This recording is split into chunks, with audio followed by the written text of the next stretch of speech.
রাজাকার রাজাকার গালি দেওয়ার দিন শেষ। ওই জনমত নেওয়া লাগে, ওই জনগণের কাছে যাওয়া লাগে, ভোট চাওয়া লাগে, এরা ভোট দিলে এরপরে আমরা আসবো, ঠিক কিনা? আপনারা যদি বাংলাদেশের মানুষের বিরুদ্ধে যান, আবার 5 আগস্ট নেমে আসবে। ওঠো, দাঁড়াও, হাত মুষ্টিবদ্ধ করো, সমাজ থেকে সকল বৈষম্যের কবর রচনা করবার শপথ নাও। আল্লাহর দোহাই লাগে, উপরে আল্লাহ, নিচে জমিন, নিজেকে আর ব্যবহারিত দিয়েন না। আপনারা ন্যায়ের পক্ষে থাকেন, ইনসাফের পক্ষে থাকেন। কোন রাজনৈতিক দল নয়, বাংলাদেশের জনগণ আপনাদের পক্ষে থাকবে। প্রিয় দর্শক, Islamic scholar doctor Mizanur Rahman Azhari এবং মামুনুল হক সাহেব যে বক্তব্য দিয়েছেন, থরথর করে পুরো জনসভা কাঁপছিল।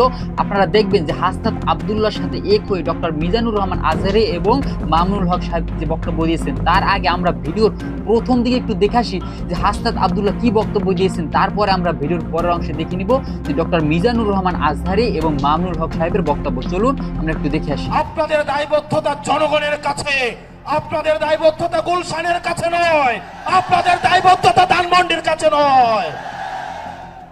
অত্যন্ত পরিতাপের বিষয়, আজকে পুলিশ সদস্যরা এখানে যারা আছেন, আইন শৃঙ্খলা বাহিনী আপনারা যেখানে আছেন, অতীতে আপনাদেরকে ব্যবহার করে আপনাদের ঊর্ধ্বতন কর্মকর্তারা তাদের পদ পদবি বাড়িয়ে নিয়েছিল, আপনাদেরকে ব্যবহার করেছে। আল্লাহর দোহাই লাগে, উপরে আল্লাহ, নিচে জমিন, নিজেকে আর ব্যবহারিত দিয়েন না। আপনারা ন্যায়ের পক্ষে থাকেন, ইনসাফের পক্ষে থাকেন। কোন রাজনৈতিক দল নয়, বাংলাদেশের জনগণ আপনাদের পক্ষে থাকবে। 12 তারিখ নির্বাচনে প্রশাসনের ভাইয়েরা আপনাদের কাছে উদাত্ত আহ্বান জানাবো, আপনাদের কোন দলের গোলামি করার দরকার নাই। প্রশাসনের ভাইয়েরা, আপনারা জামাতে ইসলামেরও নন, আপনারা বিএনপির নন, আপনারা এনসিপির নন। আপনাদের জবাবদিহিতা বাংলাদেশের জনগণের কাছে। আজকে যদি আপনারা ভোট চুরি করে, লাইলাতুল ইলেকশন করে, রাতের ভোট দিনের ভোট রাতে করে, জনগণের ভোট চুরি করে আপনারা নির্দিষ্ট কোনো দলকে ক্ষমতায় নিয়ে যান, আপনাদের সন্তানদের কাছে আপনারা দায়বদ্ধ থাকবেন। প্রিয় মিডিয়ার ভাইয়েরা, অত্যন্ত পরিতাপের বিষয়, এই জুলাইয়ের পরেও এই মিডিয়ার ভাইয়েরা দালালি বন্ধ করে নাই। সময় টেলিভিশন, 71 টেলিভিশন, ডিবিসি আবার দালালি শুরু করে দিয়েছে। আল্লাহ সাক্ষী, আমি সাক্ষী, আমি দেখেছি এজেন্সি যে রিপোর্ট লিখে দেয়, ডিবিসি 71, সময় টিভি, সেই রিপোর্ট তারা পাবলিশ করে। এই ডিবিসি 71 এবং সময় টেলিভিশন হাত বদল হয়েছে, কিন্তু চরিত্রের বদল হয় নাই। আপনাদেরকে আবারও জনগণের কাঠগড়ায় দাঁড় করাবো ইনশাআল্লাহ। এই মিডিয়া শুধু প্রশ্ন, দুনিয়ার যত প্রশ্ন, দুনিয়ার যত সমস্যা, আমাদের ইনকাম কি, আমাদের চলাফেরা কোন জায়গা থেকে আসে, আমাদের শার্ট কোন জায়গা থেকে কিনি, রাজনৈতিক কর্মসূচি কিভাবে হয়, দুনিয়ার সকল প্রশ্ন আমাদের জন্য। অন্যদিকে সকল প্রশংসা এবং সকল মুগ্ধতা একটা রাজনৈতিক দলের জন্য। এর পরবর্তী বিপ্লব হবে এই মিডিয়া এবং প্রশাসনের বিরুদ্ধে বিপ্লব। বক্তব্য দীর্ঘায়িত করছি না। মিডিয়া এবং প্রশাসন, বাংলাদেশকে সুখী, সমৃদ্ধ এবং উন্নতি করতে হলে আপনাদের প্রয়োজন রয়েছে। আমরা আপনাদের শত্রু না, আমরা চাই আপনাদের দায়বদ্ধতা, আপনাদের জবাবদিহিতা হচ্ছে জনগণের মুখী। আপনারা কোন দলমুখী না হয়ে আপনারা জনগণমুখী হন, জনগণ আপনাদের নিরাপত্তা দিবে ইনশাআল্লাহ। ইনকিলাব, ইনকিলাব, ইনকিলাব, ইনকিলাব, অপ্রশ্ন সংগ্রাম, দালালিনা রাজপথ, দালালিনা রাজপথ। ওঠো, দাঁড়াও, হাত মুষ্টিবদ্ধ করো, সমাজ থেকে সকল বৈষম্যের কবর রচনা করবার শপথ নাও। হে হতাশাগ্রস্ত জাতি, আসো আল কোরআনের কাছে, আমরা তোমাদেরকে মুক্তির বার্তা শোনাই, আমরা তোমাদেরকে সান্ত্বনার বাণী শোনাবো। আসো হাতে হাত রাখি, সমস্ত বৈষম্য, জুলুম, স্বৈরতন্ত্রের কবর রচনা করে আল্লাহর কোরআনের সমাজ গড়বার জন্য হাতে হাত রাখি। যদি ইনসাফ কায়েম না করা যায়, ইসলাম অনুসরণ করা যায় না, যদি বেইনসাফের বিরুদ্ধে লড়াই না করতে পারো, মিথ্যে মুসলমানিত্বের দাবি ত্যাগ করো। তুমি যদি ইনসাফের জন্য যুদ্ধ করতে না পারো, তুমি যদি বৈষম্যের বিরুদ্ধে লড়াই করার হিম্মত না রাখো, মুসলমানের মিথ্যা দাবি করা ভণ্ডামি ছাড়া কিছুই নয়। আর সর্বোপরি যদি একটি বৈষম্যহীন সমাজ গড়বার জন্য শাহাদাতের রক্ত দিতে হয়, আবু সাঈদদের মতো বৈষম্যের বিরুদ্ধে বুক পেতে দিয়ে জীবন দেওয়ার জন্য শপথ নিতে হবে। কোরআনে পাকের এক একটা আয়াত, কোরআনের এক একটা বিধান আল্লাহর জমিনে বাস্তবায়ন করার জন্য আমাদের জীবন যৌবনের বাজি লাগায় দিতে হবে, বাজি লাগায় দিতে হবে ইনশাআল্লাহ। ইনসাফ কায়েম করতে গিয়ে ছুরি যদি নিজের সন্তানের হাতের উপর দিয়ে যায়, সে হাত স্তব্ধ হয়ে যাবে না, সে হাত থমকে দাঁড়াতে পারবে না। যেখান দিয়ে ইনসাফ যাবে সেখান দিয়ে ইনসাফকে চালিয়ে দিতে হবে। এই সমাজ, এই জমিন এখন বিপ্লবী চায়। সে বিপ্লব আব্রাহাম লিঙ্কনের আদর্শের বিপ্লব নয়, সে বিপ্লব কার্ল মার্কস, মাও সেতুং আর লেনিনদের বিপ্লব নয়। বাংলার মাটি আরেকটা বিপ্লব দেখতে চায়, সে বিপ্লব হবে আল কোরআনের বিপ্লব, সে বিপ্লব হবে ইসলামী সমাজ গঠনের বিপ্লব। সেই বিপ্লবের জন্য 2000 যুবক নয়, যদি 2 লক্ষ যুবকের তাজা বুকের শাহাদাতের রক্তের প্রয়োজন হয়, সে রক্ত দেওয়ার জন্য শহীদ ঈদগাহে কারা কারা জমায়েত হবে, কারা কারা জমায়েত হবে।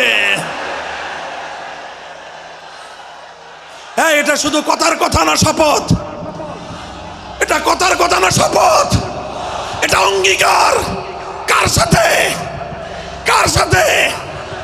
যেই অপরাধ করে মন্ত্রীর দুলাভাই ছাড়া পেয়েছে, যেই অপরাধ করার পরে এমপির শালার শাস্তি হয় নাই, যেই অপরাধ করার পরে শিল্পপতির বিচার হয় নাই, যেই অপরাধ করার কারণে রাজনৈতিক নেতার কোনো বিচার হয় নাই, একই অপরাধ দুর্বল, গরিব, অসহায় মানুষ করার পরে তার উপর আইনের শাসন 100 ভাগের জায়গায় 200 ভাগ বাস্তবায়ন করা হয়। আল্লাহ নবী বলেছেন, পৃথিবীতে ইসলাম এসেছে শুধুমাত্র ইবাদত, নামাজ, রোজার, হজ, যাকাতের বিধান বাস্তবায়নের জন্য নয়। ইসলাম দুনিয়াতে আগমন করেছে, তার আগমনের অন্যতম উদ্দেশ্য হলো সমস্ত বৈষম্য দূর করে, জুলুম আর বেইনসাফি দূর করে বিশ্ব সভ্যতায় ন্যায় এবং ইনসাফ কায়েম করা। মনে রাখবেন, বৈষম্যহীন সমাজ গড়া এটা শুধু বৈষম্য বিরোধী ছাত্র নেতৃবৃন্দের দায়িত্ব নয়। বৈষম্যহীন সমাজ গড়া এটা শুধুমাত্র বৈষম্য বিরোধী ছাত্র নেতৃবৃন্দের দায়িত্ব নয়। বৈষম্যহীন সমাজ গড়া সর্বপ্রথম আল কোরআনের সৈনিকদের দায়িত্ব। বৈষম্যহীন সমাজ গড়া সর্বপ্রথম আল্লাহর নবীর সত্যিকার উম্মতদের দায়িত্ব। ওঠো, দাঁড়াও, হাত মুষ্টিবদ্ধ করো, সমাজ থেকে সকল বৈষম্যের কবর রচনা করবার শপথ নাও। মুহতারাম হাজিরিন, কথাটা খুব জায়গা লক্ষণীয়, শোনার বিষয়। যারা একটা বৈষম্যহীন সমাজ দেখতে চাও, যারা জুলুম এবং অত্যাচারে অতিষ্ঠ হয়ে গিয়েছো, যাদের জীবনকে এই ধরনের অন্যায়, অবিচার, জুলুম, শোষণ, স্বৈরতন্ত্র যাদের অন্তর হৃদয়কে জ্বালিয়ে পুড়িয়ে ছারখার করে দিয়েছে, হে হতাশাগ্রস্ত জাতি, আসো আল কোরআনের কাছে, আমরা তোমাদেরকে মুক্তির বার্তা শোনাই, আমরা তোমাদেরকে সান্ত্বনার বাণী শোনাবো। আসো হাতে হাত রাখি, সমস্ত বৈষম্য, জুলুম, স্বৈরতন্ত্রের কবর রচনা করে আল্লাহর কোরআনের সমাজ গড়বার জন্য হাতে হাত রাখি। দেখেন, আল্লাহ পাক রব্বুল আলামিন যুগে যুগে যত নবী রাসূল প্রেরণ করেছেন, যুগে যুগে যত আসমানি কিতাব আল্লাহর পক্ষ থেকে অবতীর্ণ হয়েছে, কেন হয়েছে? শুধুমাত্র মুসল্লিদের সমাজ গড়বার জন্য নয়, শুধুমাত্র রোজাদার সমাজ গড়ার জন্য নয়, অবশ্যই কোরআন এবং কিতাব নাজিল হয়েছে নামাজের জন্য, অবশ্যই কোরআন এবং কিতাব নাজিল হয়েছে রোজা, হজ, যাকাত সহ আল্লাহ পাকের যাবতীয় বিধান সমাজে বাস্তবায়ন করার জন্য। নিরঙ্কুশ ক্ষমতা, একচ্ছত্র ক্ষমতা বলতে যা বুঝায়, এই ক্ষমতা একমাত্র আল্লাহরই আছে। আমাদের ক্ষমতার জন্য আমরা ডিপেন্ড করতে হয়, ওর ডিপেন্ড লাগে, ওই জনমত নেওয়া লাগে, ওই জনগণের কাছে যাওয়া লাগে, ভোট চাওয়া লাগে, এরা ভোট দিলে এরপরে আমরা আসবো, ঠিক কিনা? আবার জনগণ না চাইলে আমরা নাই। আল্লাহর ক্ষমতা কি এরকম? হ্যাঁ, আবার দেখবেন দুনিয়াতে ক্ষমতায় যাওয়ার জন্য জোট করা লাগে, জোট। জোটের রাজনীতি আছে না নাই? জোট হয়, শরিক হয়, এই হয়, সেই হয়, নানাভাবে দুনিয়াতে ক্ষমতায় আসতে হয়। আল্লাহ বলে আমার ক্ষমতার জন্য কারো উপর বিন্দু পরিমাণ আমার ডিপেন্ড করা লাগে না। সৃষ্টির শুরু থেকে আমি ক্ষমতার চেয়ারে বসা, মহাবিশ্বের শেষ পর্যন্ত, সীমাহীন ভবিষ্যৎ পর্যন্ত আমি ক্ষমতার চেয়ারে থাকবো। আমি হলাম আল মালিক, আমার ক্ষমতার কোনো কমতি নাই, কোনো ঘাটতি নাই, কেউ আমার ক্ষমতা থেকে নামাতে পারবে না। পারা যাবে? এই যে আমরা ফ্যাসিস্ট সরকারের যে আপনারা নামাই দিছেন গণ অভ্যুত্থান করে, মনে আছে? 5ই আগস্টের কথা ভুলে গেছেন এত তাড়াতাড়ি? মনে আছে? আছে। তা আমরা সবাই মিলে যদি একটা গণ অভ্যুত্থান করি, তাইলেই তো আল্লাহর ক্ষমতার চেয়ার থেকে নামায় ফেলানো যায়। হ্যাঁ, যাবে না? পারবো না আমরা? কি বলে, পারা যাবে না? আচ্ছা, আমরা না হয় পারলাম না, জিন জাতি যদি আমাদের সাথে জয়েন করে, ম্যানকাইন্ডের সাথে জিনকাইন্ড, ইফ দে জয়েন আস, সবাই মিলে একটা গণ অভ্যুত্থান, রেভলিউশন, ডেমনস্ট্রেশন, প্রোটেস্ট, সবাই মিলে যদি একটা অভ্যুত্থান করি, তাইলেই তো আল্লাহর ক্ষমতা শেষ। আওয়াজ করে বলেন, তাইলেই কি আল্লাহর ক্ষমতা শেষ হবে? তাহলে আমরা সবাই মিলে একটা গণ অভ্যুত্থান যদি করি, আল্লাহর ক্ষমতা থেকে নামানো যাবে?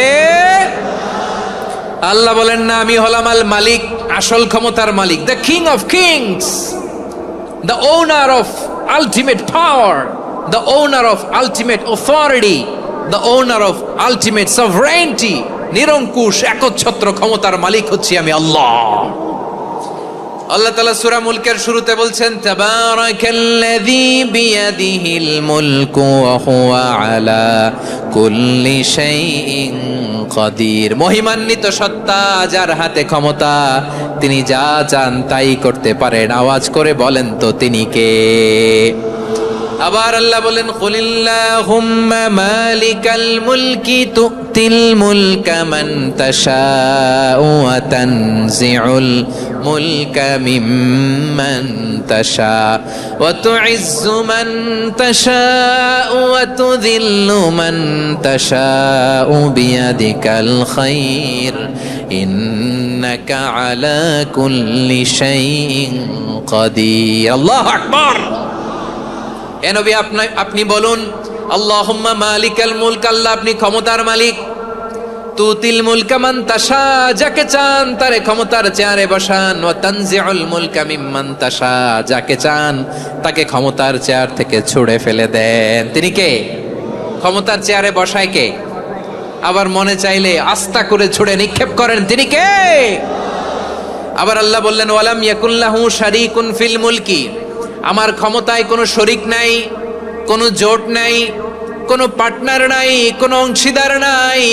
আবার আমি চলে গেলে আমার ক্ষমতার দাবিদারও কেউ নাই। আল্লাহু আকবার। এই দুনিয়াতে রাজা মারা গেলে পরে রাজা কে হয়? রাজার ছেলে রাজা, ঠিক কিনা বলেন?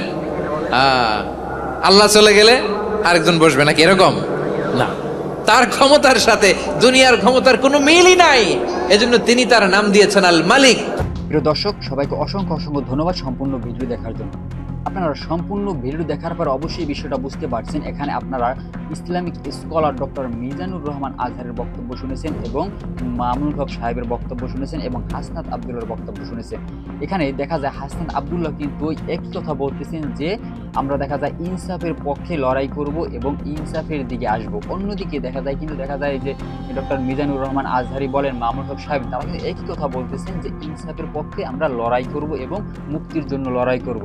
তো তারা কিন্তু এবার কড়া হুঙ্কার দিচ্ছেন, মানে দেখা যায় যে ইনসাফের পক্ষে এবং ন্যায়ের পক্ষে।